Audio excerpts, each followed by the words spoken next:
All right, so we're diving into this concept of psychological safety today. It's a bit of a buzzword these days, especially with all the talk about AI. Right, and it's easy to get the wrong idea about what it really means. People might think it's all about being nice all the time or avoiding conflict. Yeah, like mandatory hugs and trust falls. Not exactly my idea of a productive work environment. Exactly. But the presentation we're looking at today really digs into the true meaning of psychological safety. And how it's absolutely essential if we want to successfully integrate AI into our work, our lives. And that's especially true in the context of AI because let's face it, AI can be pretty intimidating. Yeah, no kidding. It's like this powerful force that's changing everything so fast, it's natural to have some anxieties and concerns about it. Right, and if people don't feel safe to express those concerns, to ask those tough questions, that's when things can get really risky. The presentation actually uses a really powerful analogy to illustrate this point. Oh yeah, the hospital operating room analogy, it really drives home the point. Exactly. Imagine a nurse who sees a surgeon about to make a mistake. Oh man, that's a scary thought. Right. But if that nurse is too afraid to speak up because they're worried about the It consequences. could be disastrous. Exactly. And the presentation makes a direct parallel to AI implementation. If you're concerned about something, whether it's job security, ethical implications, or even just how an AI system is being monitored, And you keep those concerns bottled up. it could have huge ramifications for the organization, even for society as a whole. It's like the risks are magnified when it comes to AI because it's such a powerful technology. Right, and it's not always easy to predict how AI systems will behave or what the long-term consequences might be, so we need to be extra vigilant, extra cautious. Absolutely. We need to be able to voice those concerns, to challenge assumptions, to ask those uncomfortable questions. And to do that, we need to feel safe. Exactly. And that's where psychological safety comes in. So it's not just about feeling good. It's about creating an environment where people feel empowered to speak up, to share their knowledge, to challenge the status quo, even when it's uncomfortable. Exactly. It's about creating a culture of trust, respect, and open communication. And the presentation really emphasizes that Agile values can play a crucial role in creating this kind of environment, this culture of psychological safety. Yeah, it's not just about using agile tools and processes to manage AI projects more effectively. It's about using those core agile values to build a more human-centered and supportive workplace. Okay, let's dig into that a little deeper. How do these seemingly simple Agile values translate into a safer, more effective AI environment? Well, first, you have to understand that agile culture is all about creating those tight feedback loops. It's about checking in regularly, having those open and honest conversations, and being responsive to feedback, especially when it comes to AI. So imagine being able to freely voice your concerns about, say, potential bias in an algorithm or raise ethical flags without any hesitation. Exactly. It's about knowing that your voice matters and that your feedback will be taken seriously. Like building this muscle of trust. The more you speak up and your concerns are actually heard and addressed, the more confident you become in sharing your perspective. Right, and that creates a positive feedback loop where open communication is actually rewarded. Okay, that makes sense. So how about experimentation? Agile is all about embracing those fail fast, learn fast moments. But how does that apply to AI, where the stakes can feel so much higher? Well, that's where those agile practices become really crucial. You're empowered to try new approaches, experiment with different AI models, test your assumptions, and it's okay to hit a few bumps along the way. It's like having that safety net of knowing that it's okay to make mistakes as long as you learn from them. Exactly, and that takes the pressure off of having to be perfect from the get-go, which is especially important when you're working with something as complex as AI. Because let's face it, nobody has all the answers when it comes to AI. We're all learning as we go. Right. So agile practices create that space for us to experiment, to learn from our mistakes, and to continuously improve. And that's essential for building psychological safety. Okay, so we've got feedback loops and experimentation. What about continuous improvement? How did that factor into this whole psychological safety equation? Well, agile principles emphasize this idea of iterative development. You're not trying to build the perfect AI system all at once. It's more like a gradual process, right? You start small, gather feedback, make adjustments, and keep building on that foundation. Exactly. It's a much more adaptable and responsive approach than the traditional waterfall method. Right, where you plan everything out in advance and then try to execute that plan perfectly. Which, let's face it, rarely works in the real world, especially when you're dealing with something as complex and unpredictable as AI. So Agile helps us to embrace that uncertainty, to be flexible, to adapt as we go.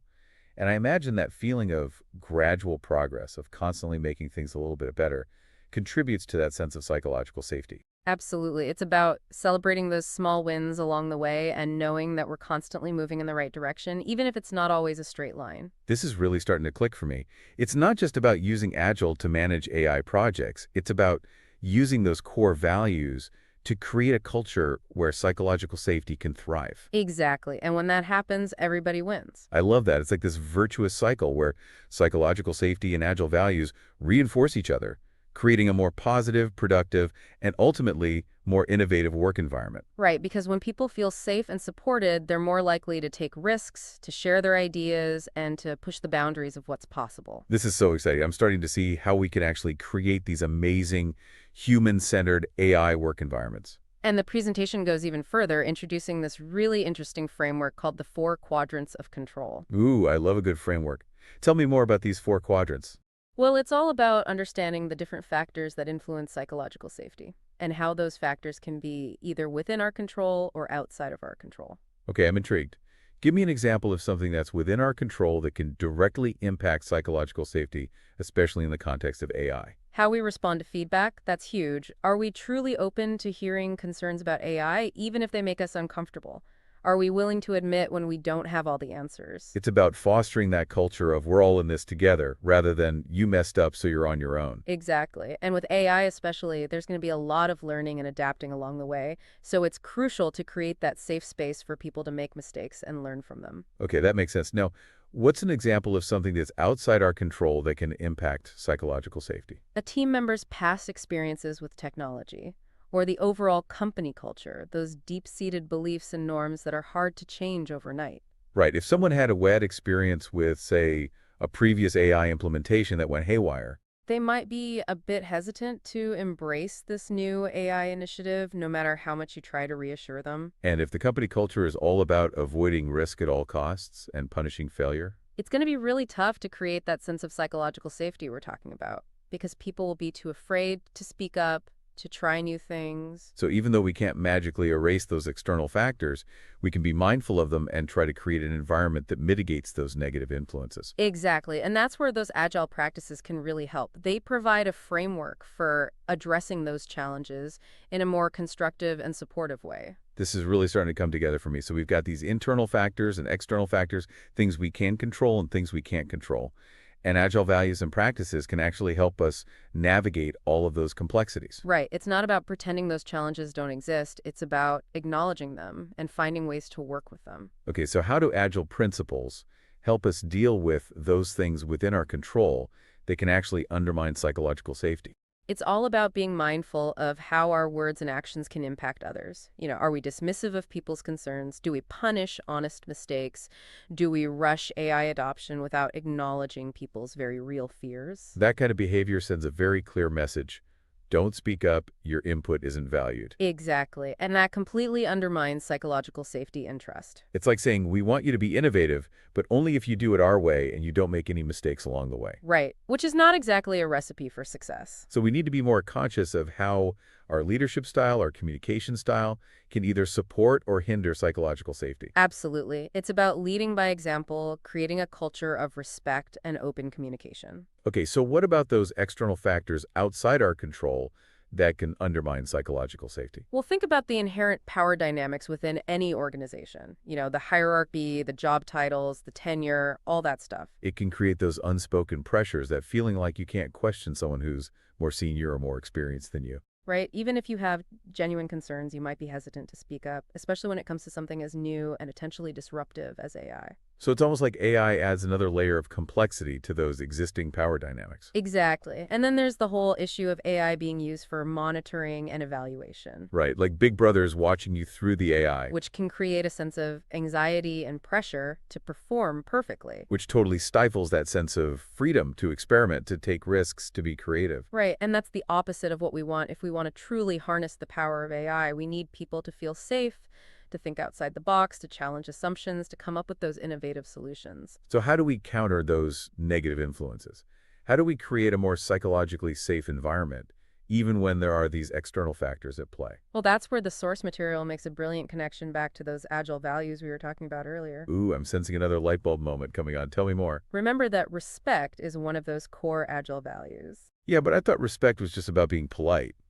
saying please and thank you. It's so much more than that. In the context of Agile, respect is about acknowledging those power dynamics. It's about creating spaces where people feel safe to speak their minds, even if it means challenging the status quo. So it's not about pretending everyone has equal power. It's about recognizing that those power imbalances exist and finding ways to mitigate their impact on psychological safety. Exactly. And that's where Agile practices like open communication, transparency, and shared decision making can be incredibly powerful. It's about giving everyone a voice, regardless of their position in the hierarchy. Right. It's about creating a more level playing field. I love that. So Agile is not just about managing projects more efficiently.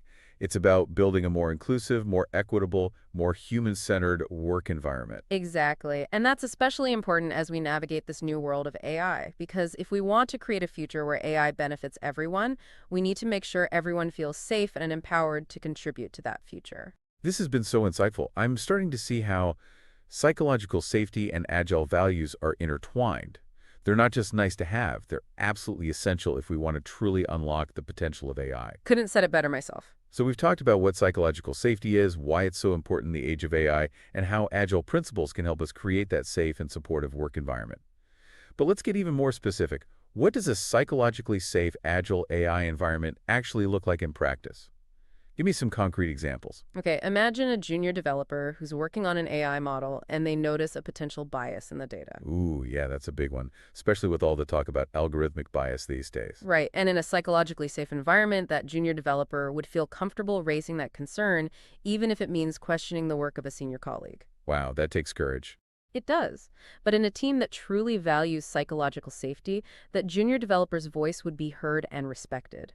The team would take the time to investigate the potential bias, discuss it openly, and find a solution together. It's about recognizing that everyone has something valuable to contribute, regardless of their seniority or level of expertise. Exactly. Now imagine an experienced employee who's struggling to adapt to a new AI tool. Yeah, that can be tough, especially for folks who've been doing things a certain way for a long time. Right, and in a psychologically safe environment, they would feel comfortable asking for help, even if it means admitting that they don't have all the answers. And in a less supportive environment, they might try to hide their struggles, pretend they have it all figured out, which just leads to more stress and anxiety. Exactly. But in a team that embraces Agile values, admitting you need help is seen as a sign of strength, not weakness.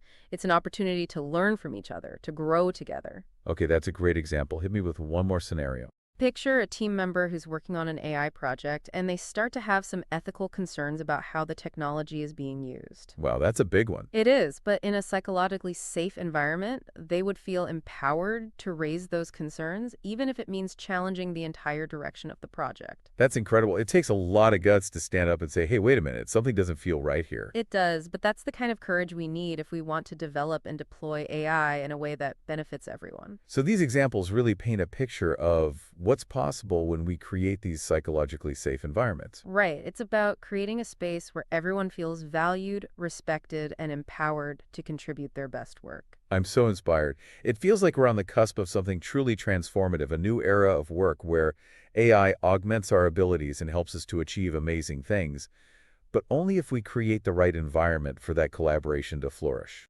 Exactly, and that's why this concept of psychological safety is so crucial. It's not just a fluffy perk, it's the foundation for a better future with AI. And thankfully, we have these amazing Agile values and practices to guide us on that journey. Right. Agile provides the framework, the tools, the mindset we need to navigate this new landscape with confidence and purpose. And you know what's really exciting is that this presentation doesn't just focus on the challenges, it also paints this really inspiring picture of what's possible when we create these psychologically safe work environments, especially as we integrate AI into our lives.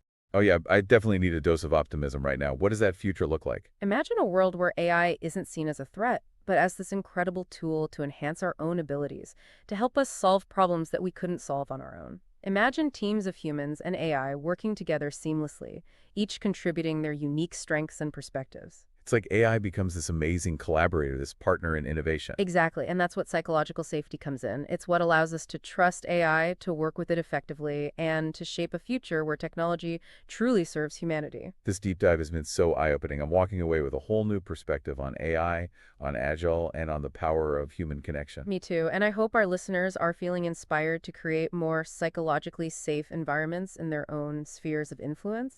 Absolutely. Remember, you don't need a fancy title or a position of authority to make a difference.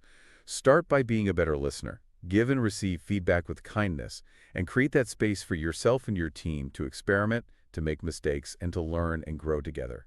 We're all on this journey together, and together we can create a future where AI helps us to become our best, most creative, and most compassionate selves. And if you're eager to learn more about this topic, I highly recommend checking out the full video presentation we discussed today. You'll find a link to it in the episode description. Thanks for joining us on this incredible deep dive. We'll see you next time for another fascinating exploration of the ideas that are shaping our world. Until then, stay curious, keep learning, and keep creating.